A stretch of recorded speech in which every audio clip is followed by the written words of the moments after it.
So काही कारणास्तव आपला व्लॉग बंद झाला. बट मी एक स्टोरी सांगत होते तुम्हाला. स्टोरी म्हणजे एक छोटीशी गोष्ट की आज ना खूप दिवसानंतर ही इकडे असं कुठेतरी सेट करू का, कारण थोडंसं हाताला हे होतं ॲक्च्युली. ओके तर ओके तो थोडंसं सेट आहे. तर काही दिवसापासून ना ॲक्च्युली हे चाललं होतं की पिरियड्स डिले होतात वगैरे. माझे पण होत होतं ना एक अशा स्टेजला येतो आपण की मिडलमध्ये असतो. तर त्या आय थिंक मी पण त्या एजमध्ये असेल. सो आपण लहान पण राहत नाही, मोठं पण होत नाही, म्हणजे की म्हातारं पण राहत नाही. लाईक कसं नाही का मिडलमध्ये जे फुल आपलं जे मिडलचं एज असतं. तर मग त्यावेळेस बरेच पिरियड्सचे त्रास होतात. तर समथिंग मलाही तसाच त्रास झालेला की पिरियड माझे डिले होतात, लेट वगैरे व्हायला लागले. सो यात काही जेनेटिक गोष्टी पण आहेत. असं नाही की हे कशामुळे की वयामुळं होतं वगैरे, तसं काही नाही, कमी किंवा जास्त वयामुळं. बट हे ॲक्च्युली जेनेटिक पण असतं. माझ्या आईला होतं म्हणून मग मलाही तसं झालेलं. बट काळजी घेणं आपली फार गरजेची आहे. मी सांगते तुम्हाला की मी माझं असं आहे ना की मी बाकीच्यांची सगळ्यांची काळजी जास्त करते आणि स्वतःची खूप कमी काळजी करते मी. सो त्याच्यामुळे ना एक हे होऊन जातं की आपलं म्हणजे आपण कसं जगतोय, काय आपण म्हणजे वरतून स्वतःसाठी करतो, पण आतून पण स्वतःसाठी काहीतरी केलं पाहिजे, स्वतःला पॅम्परिंग केलं पाहिजे. ह्या सगळ्या काही गोष्टी मी विसरते आणि नाही होते माझ्याकडनं. किंवा मग एखादी सवय चांगली आहे तर मग ह्याच्यामध्ये आपल्याला ह्या गोष्टी इनटेक केल्याच पाहिजे, खाल्ल्याच पाहिजे. हे ज्या सगळ्या ज्या काही गोष्टी ना, ह्या ॲक्च्युली आपण आपल्या शरीरासोबत करत नाही, पण त्या करायला पाहिजेत. कारण काय होतं, त्रास आपल्यालाच होतो, बाकीच्यांना होत नाही. जसं की मला पिरियड्सचा त्रास व्हायला लागला आता. तर तसं तर म्हणजे काही दिवसापासून मी बघते की 2-3 महिन्यानंतर हा टाईम येतोच की मला त्रास होतो. तर त्याचं रिझन असं जेनेटिक तर आहेच, पण मी स्वतःची काळजी घेणं खूप कमी करते.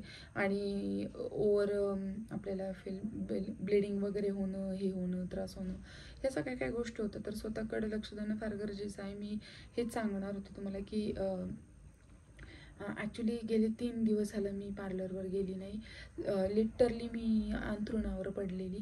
कारण मला असं वाटलं की माझा जीव जातो की काय. मला आधीही असं बऱ्याचदा घडलं, पण आत्ता असं फील व्हायला लागलं की नाही यार, आपण खरंच स्वतःकडे खूप काय कमी वेळ देतो स्वतःला, खूप काय कमी लक्ष देतो. तर ते द्यायला पाहिजे. सारखं काम काम काम, घर, फॅमिली, हे सगळं काही ह्याच्यात आपण जे गुंतून जातो ना, त्याच्यात काय होतं, आपल्याला वाटतं की आपण आपल्या फॅमिलीला किती पॅम्परिंग ठेवावं, किती छान ठेवावं, किती चांगलं मॅनेज करावं. बट काय होतं ना की आपण स्वतःच जर का पॅम्परिंग किंवा स्वतः स्ट्रॉंग नसल्यानं तर आपण आपल्या फॅमिलीला नाही ठेवू शकत. हे मला तरी वाटतं आणि माझ्या जीवनात ह्या गोष्टी मी यूज केलेल्या. तर आणि म्हणजे काही वर्षापासून मी स्वतःकडे लक्ष देणं फार कमी केलं. तर तशीच गोष्ट आहे की आपण करायला पाहिजे ॲक्च्युली. तर मी हेच सांगेल तुम्हाला, म्हणजे माझ्या जेवढ्या पण मैत्रिणी मला बघतायत, जेवढे पण व्ह्युअर्स बघतायत, जेंट्स लोक जरी बघत असेल तरी आपल्या वाईफसाठी प्लीज थोडंसं केअरिंग राहा. त्यांचे पिरियड जे असतात ना, ते इतके भयानक असतात ना की ते 2 ते 3 दिवस ना लिटरली खर्च असं वाटतं ना की देवा तू असं प्राण घेऊन गेलेला बरं काय केलं लेडीजांना, इतका भयानक त्रास होतो. सो फक्त तिथे नाही, तुम्हाला घरातली कामं करायची तर ठीक आहे, बट तिला विचारा तुला बरं आहे का, नाही बरं आहे का, जास्त त्रास होतो आहे का, दवाखान्यात जायचं आहे का, तुला चहा करून देऊ का, तुला खायला देऊ का, नसेल खात तर खाऊ घाला जबरदस्ती. कारण अशा टायमिंगमध्ये जेवण करणं हे फार अशी गोष्ट वाटते की नकोसं वाटतं. तोंड पण खराब पडतं, एक टेस्ट खराब होते तोंडाची आपल्या. आणि पूर्ण विकनेसपणा आलेला येतो, कारण एवढं ब्लिडिंग होतं, एवढं खूप हे होतं. ते तिला थोडंसं खाऊ पिऊ घाला, हे करा, थोडा जीव लावा. असं नाही की तुम्ही घरातली सगळीच कामं करा मग आपण असं म्हणतो. थोडंसं केअर करा किंवा मेंटली तरी तिला स्ट्रॉंग करा. थोडंसं तिला पॅम्परिंग करा. म्हणजे काय होतं की तुमची बायको आहे, ती तुमची घरातली बायको, बहीण, आई, कोणी असू शकते. सो फार कठीण असतात हे दिवस. तर प्लीज जेंट्स लोक जर बघत असेल तर ह्या गोष्टीची प्लीज काळजी घ्या. नाही काही तर छोट्या छोट्या गोष्टी त्यांच्यासाठी करा. वेट वगैरे उचलू देऊ नका जास्त. मी एवढंच सांगेन प्लीज माझ्याकडनं. दुसरी गोष्ट अशी की जेवढ्या पण माझ्या फ्रेंड्स फिमेल बघत असतील तर त्यांना मी हेच सांगेल की खरंच स्वतःकडे काळजी द्या. कारण एक स्टेजला आपण असं येतो ना की सगळं काही एकदम सुरळीत चालू असतं, अचानक आपल्या बॉडीला काहीतरी त्रास होतो आणि अचानक तो एक झटका बसतो ना, तर मला असं वाटतं की तो झटका तुम्हाला नको बसायला. कारण मला फक्त जस्ट फील झालं आहे, तरी मला असं अचानक काय असं मोठं दुखणं लागलं नाही, काही झटका वगैरे लागला नाही जसं बोलते तसं. पण थोडंसं फील झालं मला ह्यावेळेस की नाही यार, स्वतःकडे लक्ष द्यायला पाहिजे, काळजी घ्यायला पाहिजे. मी खूप इग्नोर करते स्वतःला. सो हीच स्टोरी होती, हीच गोष्ट होती की लिटरली 3 दिवस मी बेडवर पडलेली होते आणि आज माझा पिरियडचा 6वा दिवस आहे. मला म्हणजे बऱ्याच वर्षापासून 3-4-5 दिवस मला त्रास होतो, 3-4 दिवस, पण एवढं 5 दिवस 6 दिवस आणि ह्या फ्लोमध्ये ह्या याच्यामध्ये असा त्रास होत नाही, पण ह्यावेळेस मला त्रास झाला. सो मला कुठेतरी फील झालं की नाही यार, म्हणजे वर्षात 3 वेळेस झालं मला हे, तर मी थोडंसं काळजी घ्यायला पाहिजे स्वतःची. आहेत खूप हलगर्जीपणाच्या गोष्टी आहेत माझ्या स्वतःबद्दल.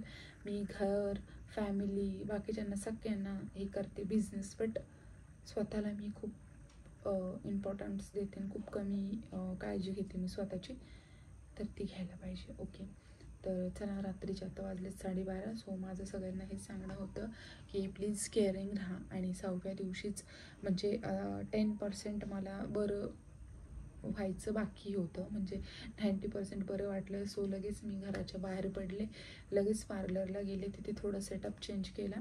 देन ते व्लॉगमध्ये ना टाकायचं मी विसरून गेले, बट सेटअप जो आहे, जो नेल पेंटचा वगैरे जो सेटअप आहे तो ह्या साईडला होता आणि पडद्यामुळं असे कर्टन्स लावलेले, त्याच्यामुळे काही दिसून येत नव्हतं, म्हणून मग ते आम्ही असं पुढे ठेवलेलं, ते ह्या साईडला ठेवलेलं होतं मी ते काउंटर केलेलं. आणि तिथे माझ्या एका स्टाफला पण बसायला जागा केलेली मी, म्हणजे त्यांनाही बरं वाटतं आणि एक सांभाळतात ते छानपैकी, असं होतं.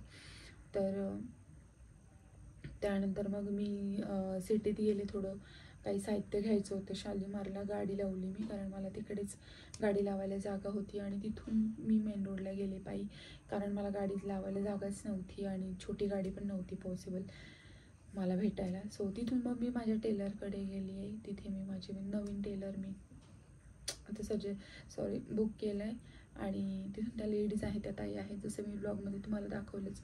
तर आता त्यांच्याकडे काही ब्लाऊज टाकलेत शिवायला, तर बघूया रिझल्ट कसा येतो. आणि अजून पण काही माझ्याकडे जुन्या साड्या वगैरे आहेत, तर त्यांचा पण मी रियूज कसा करणार आहे हे तुमच्यासोबत शेअर करणार आहे मी. देन त्यानंतर मग एक जे बास्केट वगैरे मी तुम्हाला सांगितलं ते इतकं क्यूट आणि इतके छान, 240 रुपयाचं एक बास्केट आणि एक 90 रुपीचं, म्हणजे 90 रुपयाचं एक बास्केट, पण इतके सुंदर ना, म्हणजे त्याच्यामध्ये मी उद्या सेटअप दाखवेल, तो कसा होता शॉर्टकटमध्ये मी तुम्हाला दाखवलंच. त्याच्यात कसं कसं काय काय ठेवणार, काय फळं वगैरे किंवा मग एक्सेस गोष्टी जे आपण फ्रीजवर ठेवतो तर ते ठेवू शकतो आपण तिथे, त्यासाठी केलेलं. आणि इयरिंग्स वगैरे तर मी आता पुढच्या ब्लॉगमध्ये दाखवते तुम्हाला, कारण आता फार उशीर झाला आहे. सो मला असं वाटतं की ब्लॉग खूप मोठा होईल. ऑलरेडी हाच बोलता 8-10 मिनटाचा झाला आहे आणि ते म्हणजे असं 10-15 मिनटाचा ब्लॉग होईल. So thank you so much blog एवढा बघितल्याबद्दल आणि माझी पिरियडची 3 दिवसाची जर्नी तुम्ही ऐकली. So thank you so much. स्वतःची काळजी घ्या, घरच्यांची पण काळजी घ्या, खुश राहा, हॅपी राहा. असंच प्रेम करत राहा लक्ष्मीच्या घरावर. मध्ये मध्ये काही गॅप होतं तर थोडंसं समजून घ्या की काही कारणं असतात म्हणून, but it's okay. So vlog कसा वाटला नक्कीच कॉमेंट सेक्शनमध्ये सांगायला विसरू नका. भेटू नेक्स्ट व्हिडिओमध्ये, नेक्स्ट ब्लॉगमध्ये. तोपर्यंत बाय बाय, लव्ह यू, काळजी घ्या, खुश राहा, हॅपी राहा, बाय बाय.